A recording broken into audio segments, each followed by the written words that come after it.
Kjo është një shifër relativisht shumë e madhe, por duke parë ato se çfarë ka zbuluar SPAK edhe nga zbërthimi i aplikacioneve Sky, nuk është një shifër e konsiderueshme për një person siç ishte Eriona Libej. Dhe këtu e kam fjalën për operacionin e zhvilluar ndaj grupit Çopja, ku Nureddin Dumani gjithashtu në rrëfimet e tij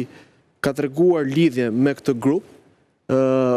dhe që bazën ashtu si strada Duena. Ata që sa pa mend grupi Çopja është Franz dhe Ajdar Çopja, të goditur pak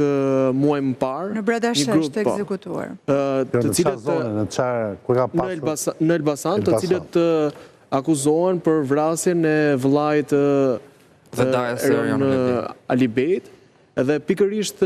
ky grup nga komunikimet e zbërthyera nga SPAK dilte dhe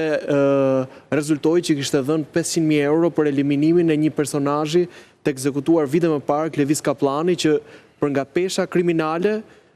ishte hiç gjë krahasuar me Erion Alibejin, i cili ishte kreu i një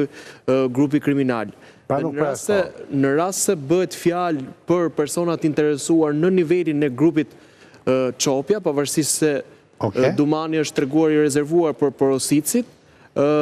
mendoj që nuk është një shifër e parealizueshme duke parë të ardhurat edhe kapitalet që ato kanë dhe investimet që ato bën për eliminimet të tilla.